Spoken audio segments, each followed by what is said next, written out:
Eina antra diena, kaip esu bedarbė.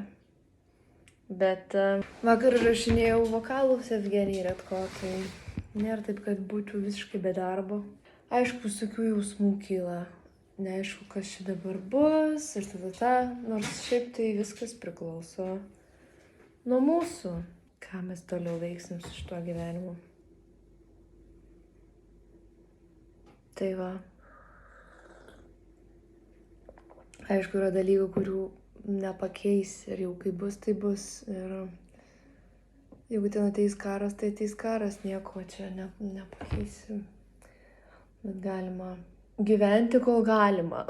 Tai mano dabar užduotis yra gyventi. Aš kaip kalbėjau su savo draugė ukrainietė, kuri mokinas pas mane dainavimo irgi. Dėl šito karo nerimo. Ir jinai man patarė pagalvoti, ką aš iš tikrųjų noriu daryti su savo gyvenimu ir daryti tai. Nes neaišku, kiek mums čia liko, neaišku, kas bus toliau.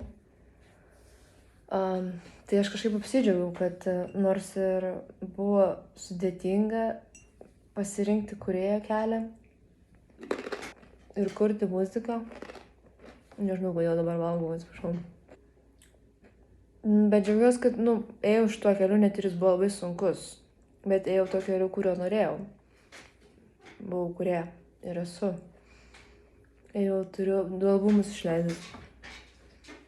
Jas maladėts. Nors tikrai nebuvo lengva. Tikrai ne. Jo, tai kyla toks nerimas, neaišku, čia ką man toliau daryti, ko man čia,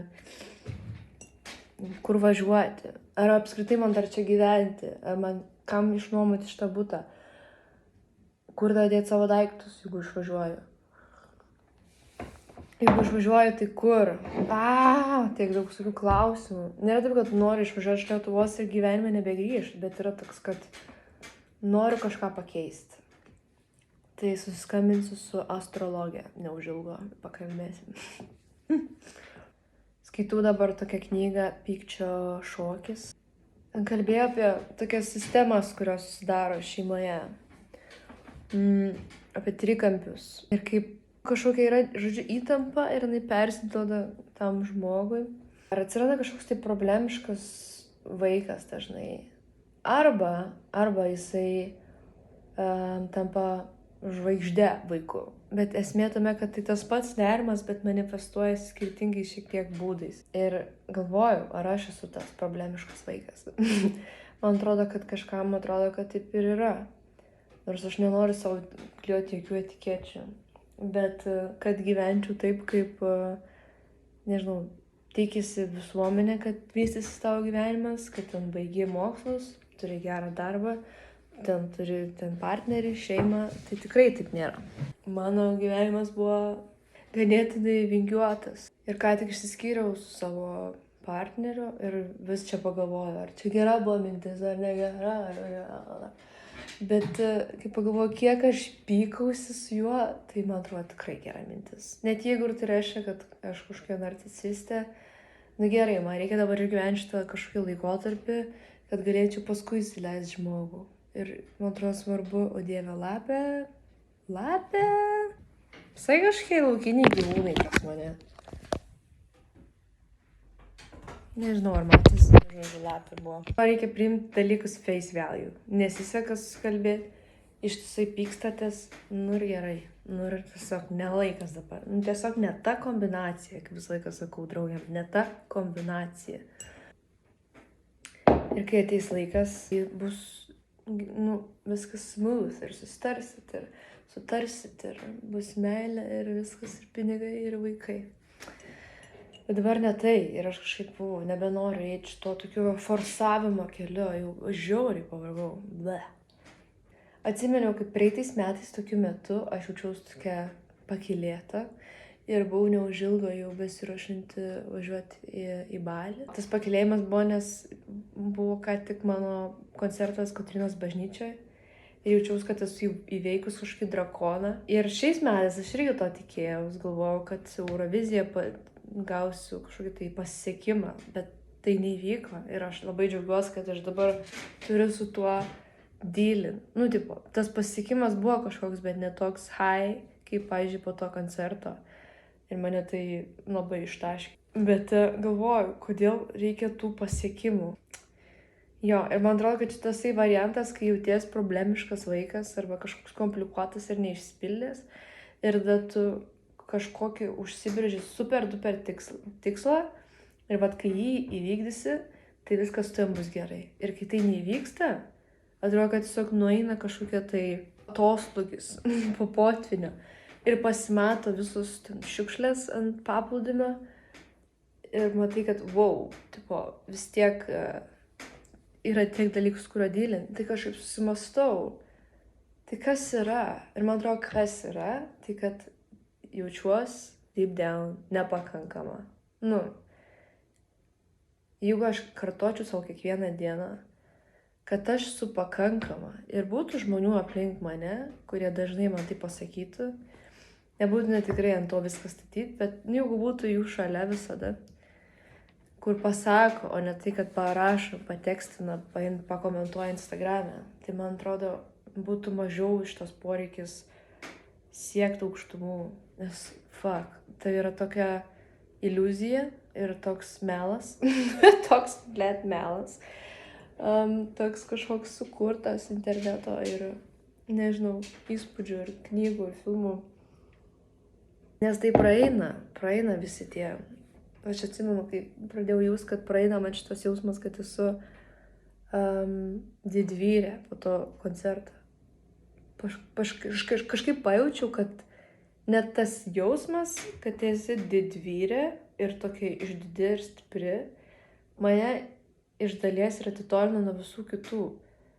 Nes, aš tada tampu tokia aukščiau už kitus ir tokia šustresnė.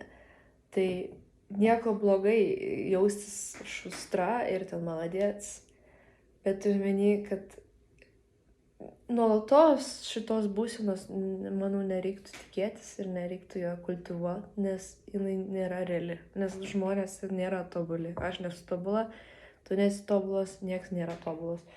Ir man atrodo, reikia išmokti surasti tam netobulumo jausme kažkokį tai langą, pro kurį šviečia nuolatinė saulė, kuri sako, ir gerai, ir pakanka, ir tavęs tokio pakanka, ir viskas, daugiau nereikia, all good. Aš atsimenu, kai dirbau Amerikoje, tokiam restorane, tokiam mažam miestelį Mičigane, ir aš ten turėjau vaikiną. Ir kitais metais žiūriu, jisai pradėjo draugauti su mano bendradarbė, mes visi vienam darbė dirbam. Ir aš atsimenu, kaip tas vaikinas iš pradžių kažkaip baiminusi, kad aš su juo draugauju dėl to, kad gaučiau vizą, kad galėčiau į Ameriką atsikraustyti. Aš neturėjau tokios minties, bet mes kartu, pavyzdžiui, važiuodam į ten statybinių prekių parduotuvės, padėti jam įsirenginėti savo namą. Ir aš taip kartais biškai pagalvodavau, kas būtų, jeigu aš gyvenčiau čia su juo šitam name, šitam mažam žvejybiniam miestelį. Man tai atrodė mirtis. Atrodo, kad išprotėčiau. Atrodo, ne. Aš turiu dar visą pasaulį apkeliauti, turiu čia dar visko čia pasiekti, užkariauti ir panašiai. No way. Ir tada, žodžiu, po metų pamatau, kad jis draugauja su ta mergina. Ir dar ten po kelių metų, kad jie jau turi dukrą ir gyvena tam name, kurį aš padėjau jam įsirenginėti. Ir viskas buvo taip, what? That's surreal. Bet kartu fainai, džiaugiuosi dėl jų. Ir stebiuosi, kaip jai viso šito pakanka. Nes man nebūtų pakakę. Ir dabar galvoju, iš kur tasai nebūtų pakakę jausmas. Manau, būtent dėl to, kad aš, nežinau, iš kažkur tikiuosi, kad arba verčiu save kažkur padaryti daug daugiau, negu kad tiesiog gyventi ir džiaugtis gyvenimu ir auginti vaikus.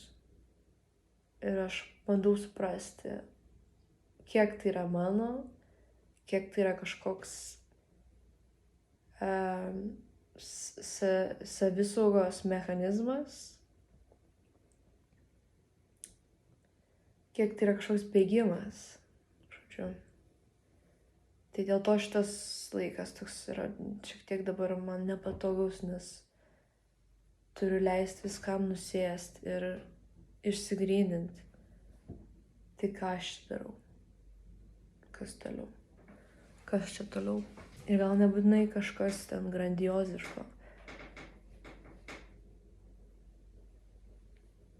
Kažkaip atsimenu, kai ėmiau interviu už Radvilės, tokios tapytojos, Ara Radvilė. Ir jinai sakė, kad jinai labai džiaugiasi, kad jai viskas taip lėtai vystosi su jos tapyba. Ir aš galvojau, wow. Nes aš visą laiką jaučiau frustraciją, kad man per lėtai mano muzikinė karjera vystosi. Tarsi, kad tai, kad jinai vystosi per lėtai, reiškia, kad aš kažką blogai darau. Ir kad esu kažkokia nevykėlė muzikantė. Ir jo, niekad negirdėjau, kad čia kažkas sakytų, ne, viskas gerai, tipo, tegul viskas vyksta po lėto. Visi iškart nori, kad va taip viskas būtų, pušina, kad čia taip darai, kad kažkas negerai. Nu, žinai, toks, kad, tipo, tau reikia taip ir taip, ypač, Dieve, jeigu kažką keli į internetą, ten tiek daug patarimų, bet nedaug tokių, kur taigi viskas gerai, ten nebūtina skubėti. Turbūt yra tos frustracijos daug, nes atrodo, tai kada aš pradėsiu užsidirbti iš muzikos. Tada kažkas kitas sako, muzikoje nėra pinigų. Tada žiūri, kad kitas savo ten pažįstamas muzikantas pragyvena iš muzikos, viskas gerai. Ir nebeaišku, ko tikėti. Tai šiom dienom, ko aš noriu, tai mažiau būti telefone, mažiau scrollinti, mažiau ten skaityti, kas ką daro, kas kaip ką mano.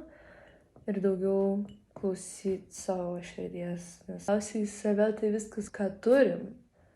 Ir seniau aš kažkaip geriau galėjau pajausti savo širdį ir savo vidinį balsą. Bet ką tai reiškia? Tai kad aš mažiau bendravau su žmonėm aplink, mažiau buvau socialinėse medijose, mažiau įsileidau žmonių į savo aplinką. Jo, o kai tu esi ten kūrėjas, dabar tave pušina, kad tu darytum reelsus ir šitus įrodytum į socialinėse medijose, tai taip gaunas, kad nebegyveni pagal tai, kaip tave širdis veda, bet tai, kaip algoritmai veda. Ir man čia toks biški bullshit. Tai va, tai žiūrėsim, kaip man seksis. Ir pasimatysim kitą kartą.